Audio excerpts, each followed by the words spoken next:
Hello guys, byashoboka ko nawe barigeze kubona video nk'izi ngizi cyangwa se nk'izi ngizi,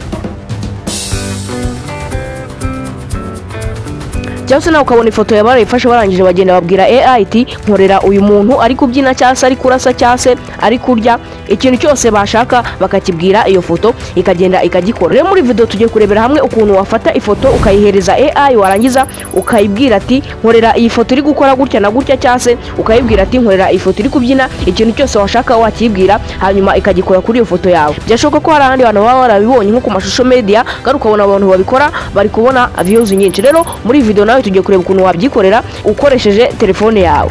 Akarusho kandi nuko iyo artificial intelligence cyangwa se AI iri bubidufashemo, ntago iri budusabe kwishyura amafaranga. Hanyuma rero wowe icyo usabwa no kureba video kuva itangiye kugeza irangiye kugira ngo ubashe kumenya ese ni gute najya nanjye mbyikorera. Hanyuma ngiye mugiye kubara muri video nyite Fabien mwarakora ibyo ko byiza kandi byizewe, reka dutangire. Rero application uri bukenere kugira ngo ibe yabigufashamo ni application yitwa Kinyarwanda Translator. Iyi ngiyi gutyo uragenda wandike muri Play Store yawe gutya, wandikemo ngo English Kinyarwanda Translator. Numara kubyandika gutya ukabona iyi application uhite uza uyidownloading, hanyuma nkwereke ikintu turi buyikoreshe. Hanyuma rero iyindi urabusabwa kuba ufite bayita Chrome, kandi Chrome ndakeka nta muntu uba utayifite. Uraza muri Chrome yawe nurangiza uze hano usanzwe usacingira wandikemo ngo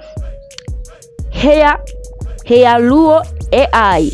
Ntago bivugitse neza ariko niko byanditse. Urabona hano ukuntu handitse ahangaha mbere nkiza kaga fresh, urahareba gutya, urareba ukuntu handitse, noneho wowe ugende ubyandike muri Google Chrome yawe, hanyuma usacinge. Numara gusacinga cyangwa ukanze hano handitse Heyaluo AI, urahita usacinga hanyuma ubone AI imeze gutya, uzite uza uyikandeho gutya. Numara kuyikandaho bahita baguhereza ahantu uri bwandikire nyine cyangwa se ahantu uri bushyire n'ifoto.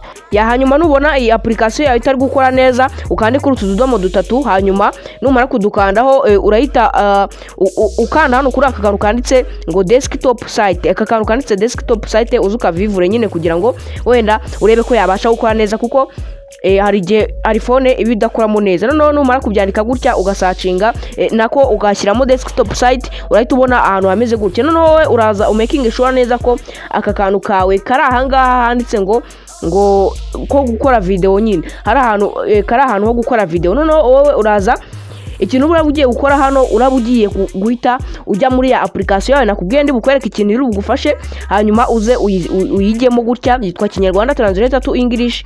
Hanyuma numara kuyigeramo urategereza akanya gato yibanze ibe yafunguka, hanyuma uze wandikemo bino turabivanamo, uze wandikemo ibintu byawe nyine. Numba ushaka ko iri foto iri buyikore kuntu bishaka nyine, urandikamo ngo iri foto, ngo iyo foto y'inkorerere ize iri kubyina. Reka twebwe twandike ngo iri kubyina. Noneho nyine kubyina. Numara kubyandika gutya urahita uzukanda hano handitse Translator, ahangaha gutya handitse Translate. Numara kuhakanda barahita amagambo yawe bahita bayagushyira hano munsi yabayemo Icyongereza. Hano bahita bagushyiramo amagambo yawe yabaye Icyongereza, ariko kugira ngo ujye kubikora gutya bisaba ko ubanza kureba hano ko hari Ikinyarwanda. Nubona hano hari Ikinyarwanda, hano hari English, umenye ko ni wandika amagambo ari mu Kinyarwanda ari buze yitranslatinga mu Cyongereza. Noneho hano iyo ushaka gusobanuza amagambo yawe ukayandika mu Cyongereza kaza mu Kinyarwanda, utuzuga kana kuri aka kantu kugira ngo Icyongereza kize hano, noneho Ikinyarwanda kijye hariya. Ubwo Icyongereza kije hano bawemere kwandikamo Icyongereza kugira ngo gitranslatinge mu Kinyarwanda hano munsi. Noneho numara kubona amagambo yawe aje ari mu Cyongereza, urahita ukanda hano handitse kano kantu ka copy, akangaka gutya, akangaka kari ahangaha ka copy.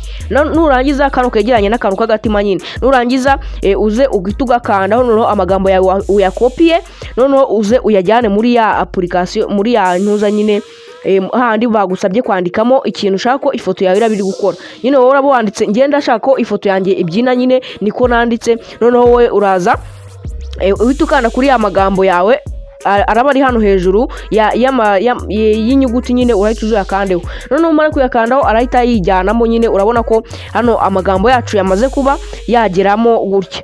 noneho nageramo ikintu cya mbere urahita ukora, urahita uza hano kuri aka kantu ka foto, urahita uzuminga nyine cyangwa se niyo wabikora utazuminze, noneho uzi kandi kuri aka kantu ko ku ifoto ko guteranyaho ifoto, aka kantu akangaka. Noneho numara kukazaho urahita uraba ugiye gushyiramo ifoto ushaka ko y'uwo muntu uraba uri kubikora nyine, wenda ushaka ko bayihindura ari kubyina, ugashaka ko bayihindura ari kugira ibintu byose washaka kuba wakoresha iyo foto. Hanyuma ngenda haza mitemo ifoto yanjye nyine nshaka ko bampinduriramo iri kubyina kubera ari byo nanditseho.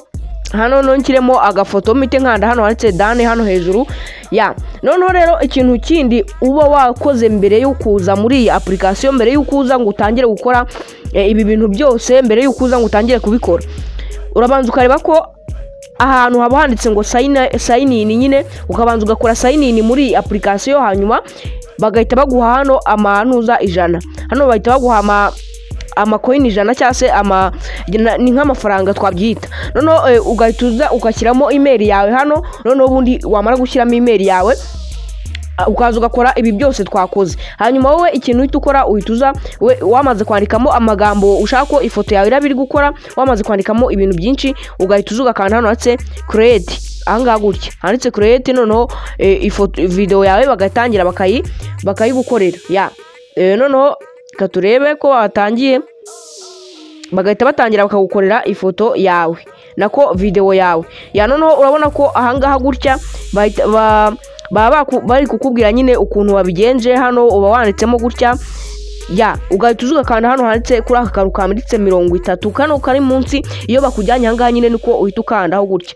Noneho umaze kugakandaho bahita batangira gukora ibintu uba ubasabye nyine tu, bahita batangira kubikora. Noneho ugategereza akanya gatoya. Y'umugabo ufite imbunda ari kurasa kandi uyu mugabo ya. Noneho iyo ushaka kuyidownloadinga rero, iyo ushaka kuyidownloadinga ubonye yaje nyine ukaba ushaka kuyidownloadinga, uhita uza hano munsi, hano handitse akantu ko kudownloadinga, urascrollinga ukaza hano munsi, hano handitse akantu ko kudownloadinga iyi foto. Noneho ugahita uza ukayidownload iyi video, noneho ukahita uza ukayidownloadinga. Ariko amasound effect y'imbunda yo uyishyiriramo kugira ngo amasound effect yo ntago iyagushyiriramo, ahubwo nta nubwo ikora biri kuvuga, ahubwo ikora iyo ibigukorera gutyo gusa, ntago ishyiramo amasound effect ngo ishyiremo amasaso ari kuvuga wapi, yo ibigukorera gutyo gusa. Ringi urabona ko niho twayikoreye ya. Noneho urabona ko ka video kacu nako kakandi twambere karangiye. Noneho ukaza ukareba ukuntu kameze. Kano twabwiye ngo ikadukorere kari kubyina. Noneho reka turebe ukuntu kameze. Urabona ko